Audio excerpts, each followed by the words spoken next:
Well, hello and welcome to another episode in the New Coast of Northumberland series. Today we are in the picturesque village of Alnmouth. If you're a regular viewer, you will know I like to explore etymology, place names and pronunciations. According to several online sources, the correct pronunciation for this village is Alnmouth. Well, I'm obliged to tell you they are wrong. It's Alnmouth because the village is at the mouth of the river Aln, which you can probably see behind me. The river's name has three possible origins and no one is absolutely sure which one is correct. In the ancient Celtic language, it could be derived from alona, meaning to feed, raise or nurture. Similarly, in the common Brittonic language, alonus means shining or bright. Or in the ancient Brittonic language, Aln might have been derived from Alon, meaning holy one or mighty one. Basically, take your pick from that list. But whichever you prefer, this village is definitely Alnmouth, not Allenmouth. Otherwise, we would have Allenwick instead of Alnwick, and so on. The land around the mouth of the river has provided settlements to tribes of people from the beginning of humans' existence in Britain. The coastal areas were the first to be populated, as prehistoric Britain was densely forested inland, dangerous and uninhabitable. Remains such as flint tools, Bronze Age items and burial grounds have all been uncovered here. No Roman remains have been found here, but it is thought the Romans would have used it as a port during the periods 142 to 165 AD, when the Roman Empire was extended north to the newly constructed Antonine Wall. The first recorded mention of Alnmouth is in 684 AD in the writings of the Venerable Bede. At that time in Alnmouth, a religious community lived on Church Hill. They established a harbour on the west and leeward side of the hill to facilitate trade with the community on Lindisfarne. As you can see from this old map of the River Aln, back then Church Hill was adjoined to the village and the river looped around the south of the hill before flowing out to sea. In that year, 684, a gathering of clergy called a synod was called here to elect St Cuthbert as the Bishop of Hexham. And this was done in the presence of King Ecgfrith of Northumbria in the church on Church Hill.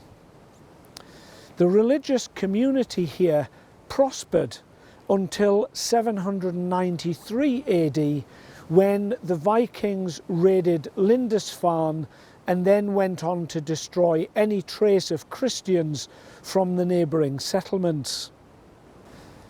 Needless to say, the church on the hill was destroyed. From the late 700s to 1085 AD, the northeast coast regularly saw raids from either the Vikings or the Danes. The Danes being Denmark today, and the Vikings coming from the Scandinavian countries further north, of course. After the Norman conquest of 1066, the Vikings were slowly expelled, and by 1085 they had been pushed out altogether. After this expulsion is when Alnmouth may have acquired the name New Bigging or New Beginning. A new church was built on Church Hill and named St Wallerick. Alnmouth was established as a medieval settlement in 1152 by William de Fesci, one of the descendants of the same de Fesci family that established nearby Alnwick. The de Fescis were William the Conqueror's pals and given the lands around Alnwick in 1090. Eustace de Fesci of the next generation was given permission to open a port and a fish market in 1207 by King Henry III. Alnmouth quickly became an important grain port and centre for shipbuilding. That lasted until 1336, when a Scottish raid destroyed much of Alnmouth. Only 12 years later, Alnmouth was devastated by the Black Plague, as was most of England at that time, and it became depopulated. That led to 300 years of stagnation and decline for Alnmouth.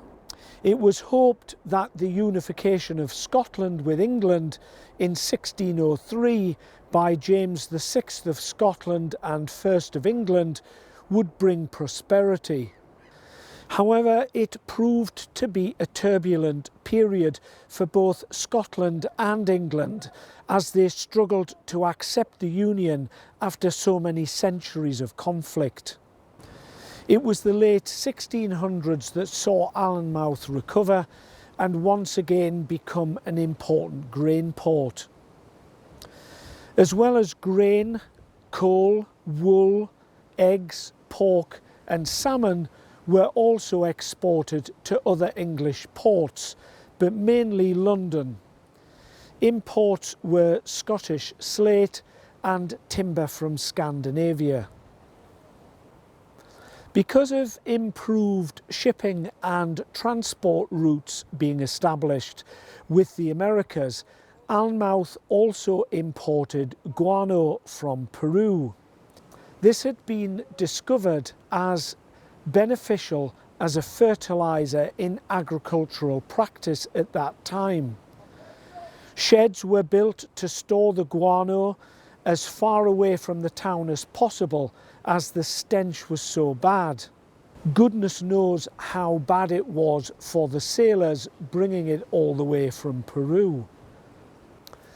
Most of Alnmouth's buildings in the 1600s were constructed of timber.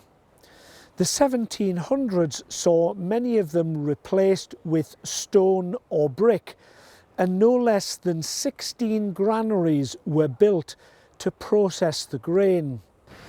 On Christmas Day 1806, a violent storm resulted in a dramatic change in Alnmouth's fortunes.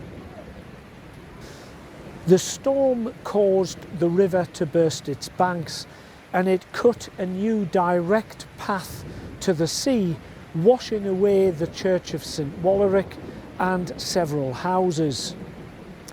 It isolated Church Hill from the main settlement and caused the harbour to silt up. Alnmouth ceased to be a port overnight, and that silted up area is just behind me here, in front of the village, as you can see. The river follows the same course today, and a Celtic cross sits on Church Hill where the ancient church once stood. The chapel ruins on the west side of Church Hill today are the remains of a mortuary chapel built in 1869 with money raised by public subscription. It cost £177, 6 shillings and 3 pence. It was part of a plan to reopen the cemetery on Church Hill. However, getting to that side of the river proved to be too difficult, and the chapel became abandoned. In 1988, it became a Grade 2 listed building. The guano sheds were also separated from the village and were no longer viable without the harbour. They became agricultural barns and today lie derelict. Access by road into Alnmouth was always from Foxton in the north. However, in 1864 a bridge was built and named after the Duchess of Northumberland, connecting it to Hipsburn on the west of the river. When the railways arrived in 1847, George Hudson, nicknamed the Railway King, opened a railway line from Berwick to Newcastle, and on that route a station was opened at Hipsburn, better known as Bilton Station at the time. His vision was to connect Edinburgh to London, which was achieved 3 years later in 1850, with 3 independent rail companies linking their lines: North British Railways, North Eastern Railways and Great Northern Railways. They connected Edinburgh to London. The station is still on the East Coast main line between London and Edinburgh, though today it's called Alnmouth for Alnwick. I guess most alighting passengers are heading for Alnwick Castle in search of Harry Potter. The 16 granaries that once existed were all turned into residential properties claimed by rich businessmen from Newcastle as holiday residences. Remember, the Victorians were very keen on sea air as a means of staying healthy. The rich families of Newcastle wanted to escape the grime of the city. Alnmouth had a lifeboat housed in a break in the sand dunes about halfway along the north beach. The break obviously made it easier to get the boat down onto the shore. This boat was installed for dealing with the many wrecks of merchant shipping that frequently happened along this particular piece of coastline. However, this boat was quite large and heavy, and it took 4 horses to drag it from the lifeboat house down to the water's edge. The horses were plough horses and had to be brought down from the neighbouring farm. Of course, that all took time. As we know, the Victorians loved bathing in the sea. And on one summer's day here, some bathers had got into trouble swimming too far out. The tide had swept them out to sea and they drowned. Although the lifeboat crew were summoned, it couldn't be launched in time to save them. The people who drowned were known to or were friends of Lord Pease of Newcastle. he was also the Baron of Alnmouth. Lord Pease was inspired by the loss of his friends and funded a second lifeboat house built adjacent to the first one, and supplied a second rescue boat which was a modified Coble type, and it was housed in the house here just behind me. This was obviously quicker and easier to launch, as it could be launched by hand, and therefore much more appropriate for inshore rescue. Exactly the same as the RNLI do today with their D-class boats. Walking along the main street in Alnmouth is fascinating, with all the different buildings and architecture. Northumberland Street, as it is called, is an amazing collection of unusual stone buildings. One of the most iconic is the Schooner Inn, now under new ownership, and one I featured in my Haunted History series. It's said to have the highest record of paranormal activity in England. Only the castles of Britain have more ghosts. If you want to find out more about the hauntings, go to episode 4 of my Haunted History series. Charles Dickens stayed at the hotel, supposedly to get inspiration for one of his novels, and King George III also stayed there. Alnmouth didn't escape the war. It too was bombed in 1941, like some of the other coastal villages we have seen already. A gun battery was installed at the north end of the golf course to defend against any German beach invasion. Today, Alnmouth is reliant on tourism for its livelihood. It has a golf course designed by the famous Scottish golf professional Mungo Park, which is said to be the 4th oldest golf club in England. The golf course here at Alnmouth is a 9-hole course. A small marina provides moorings for small yachts and leisure craft, and at the north end of the village, the old school has been converted into an art gallery, hosting works from many acclaimed Northumbrian artists. The villas and cottages are all immaculately kept, with picturesque gardens and window boxes. It was voted to be in the top 20 of the most beautiful villages in the UK in 2020. The main attraction here, though, has to be the beaches. Just mile after mile of golden sand lapped with crystal clear sea. The only way to the South Beach is from nearby Warkworth, as the roadway which used to be there down to the car park is now no longer accessible to vehicles. The North Beach does get a lot more busy in the summer months, and you will find parking difficult if you don't arrive early. Well, that's all I have to tell you about Alnmouth.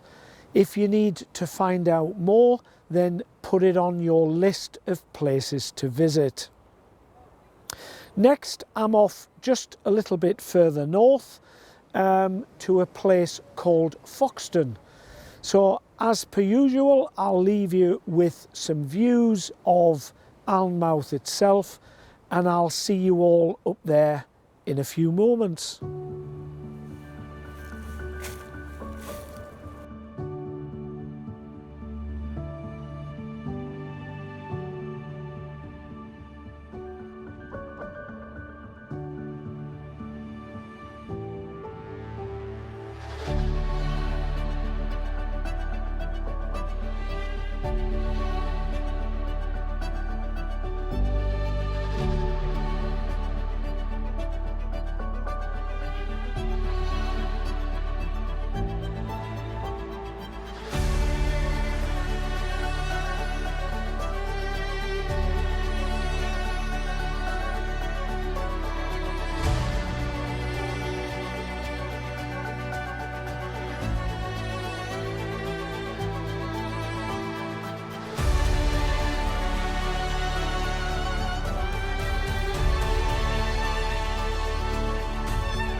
Well, hi again. I'm now just a mile further up the coast from Alnmouth in Foxton Bay. There's no significant history to speak of here, nor is there any geological revelations to share with you. But I wanted to include it because Foxton and its beach are one of those hidden corners of Northumberland that you wouldn't find unless you stumbled across it by accident. So what can we say about the name Foxton? Well, simply it's Fox Town.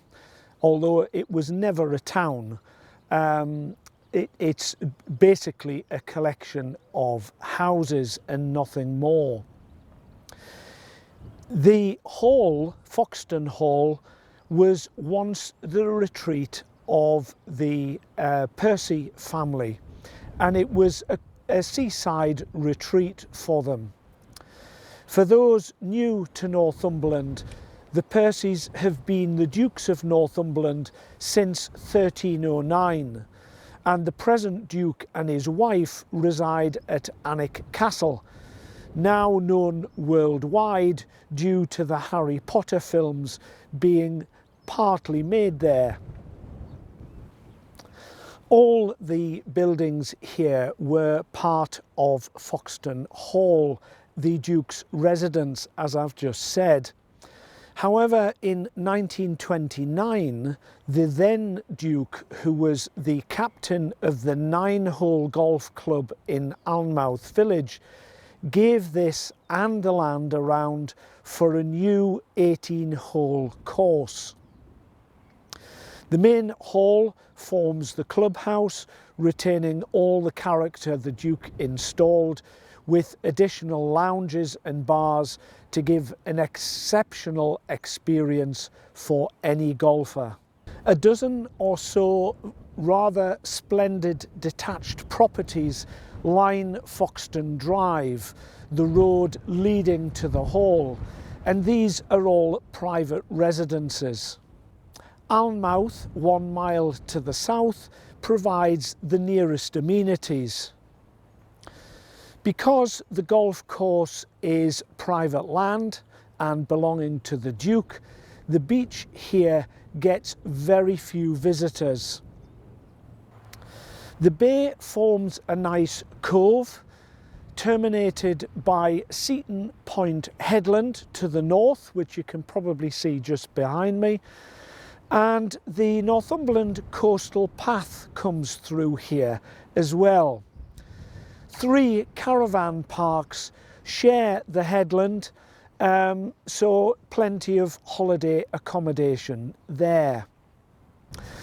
Well, brief it may be, but that's all I have to tell you about Foxton. I'm now going to leave you with the views of the area as usual, and I'm going just over that headland there to the next location, and I'll see you there in a few moments.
Well, hello again.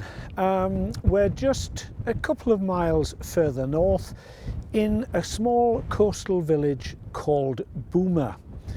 And the village's name is a derivative of an Old English name, Boulmer, meaning bull's pool. It's thought that the pool part refers to the lagoons left at low tide in the rocks there behind me. Boulmer is one of the last genuine fishing villages left in Northumberland and hasn't changed much in 100 years.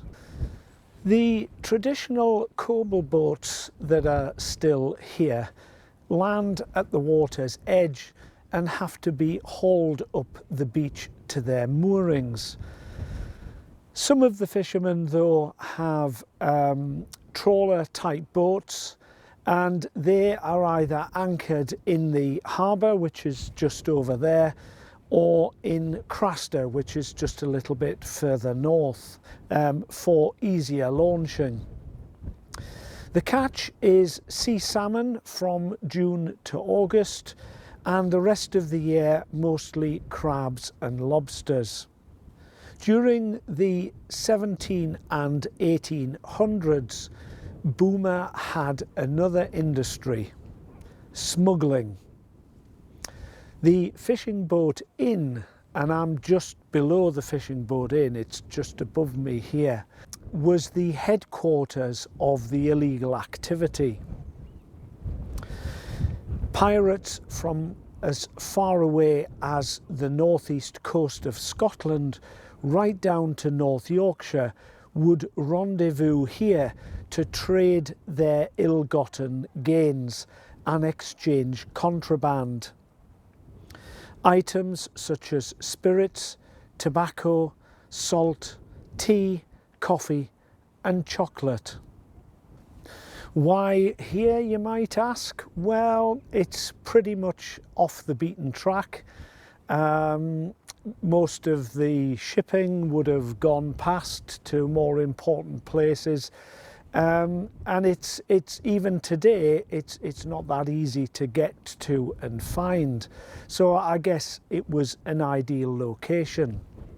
One of the main characters to frequent the inn here at Boulmer was William Farr, known as the Gypsy King, who had the reputation of being a gang leader. Oddly enough, he lived quite a distance away in a place called Kirk Yetholm, which is situated just over the border into Scotland and nestled on the west side of the Cheviot Hills. The cottage where he lived is called the Gypsy Palace and is now available to rent on booking.com and other sites. The cottage was the home of the Gypsy royal dynasty for over 300 years, serving the Gypsy community over all of Scotland and northern England. The Gypsy Queen, Esther, used to receive very distinguished guests who sought her powers of wisdom and foresight. Today, Boulmer is best recognised for its RAF base and radar facility, which is set a mile inland. A mile or two inland from Amble that we visited earlier is an RAF base known as Acklington. It was established in 1916, midway through the First World War. It closed in 1920, but was then reopened in 1938 with the prospect of the Second World War coming. When the war began in 1939, the RAF suspected that their airfields would be a target for the German Luftwaffe. So they very cleverly built dummy airfields slightly inland from the coast. and these were to fool any German air raids.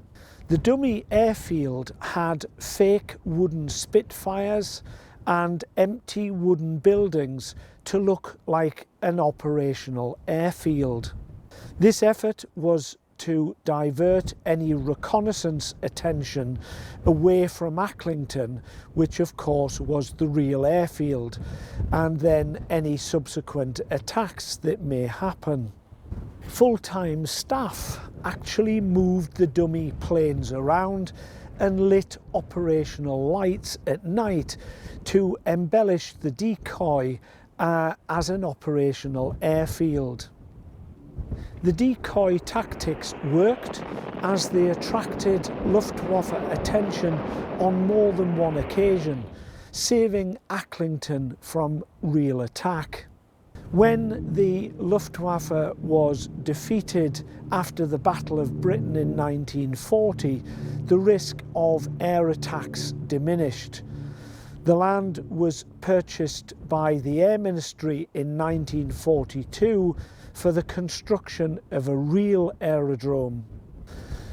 It was used mostly as a training facility for new pilots, but also as a relief landing site for bombing raids on Northern Europe by Canadian and American bombers.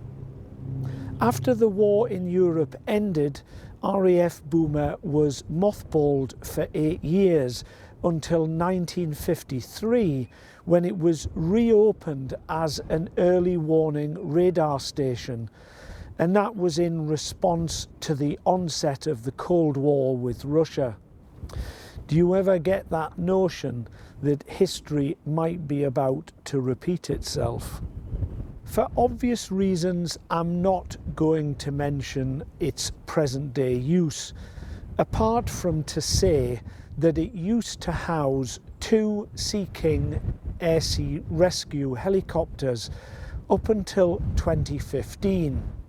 They were then relocated to other more central airfields in the south. That leads me on nicely to mention the Boulmer lifeboat. Once again, that nice chap, the sailor Duke, the Duke of Northumberland, gave Boulmer a lifeboat in 1825, and over its years of service saved a total of 230 lives. In 1967, the RNLI decided to withdraw the service at Boulmer, with sea rescue cover coming from Craster to the north and Amble to the south.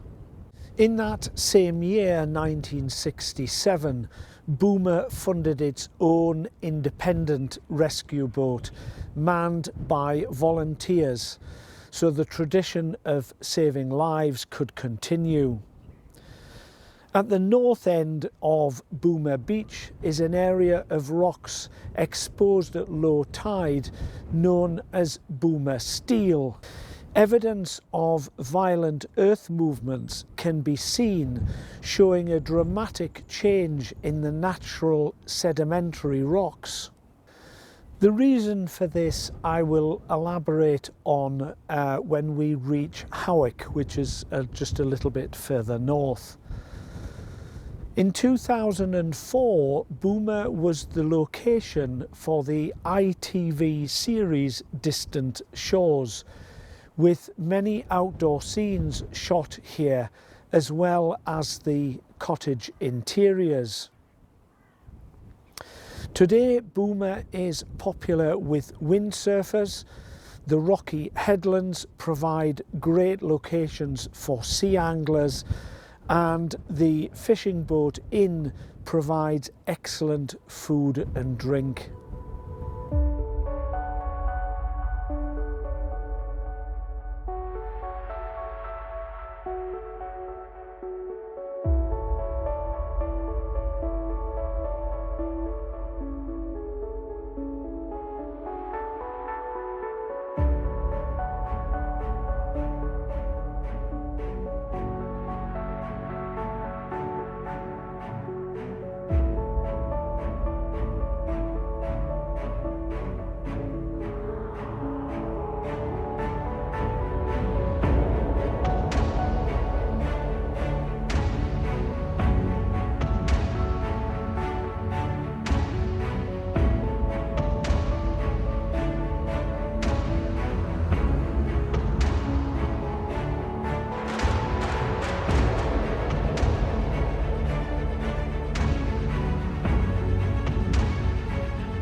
You can sit where the smugglers once gathered and experience the history exuding from the walls.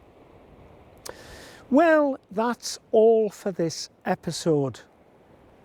As I always say, if you've enjoyed it, then give it a like, subscribe if you haven't already done so, and hit that notification bell icon to receive notifications of all my latest posts. I'm off now a little further north, and so I will look forward to seeing you all in the next episode very soon.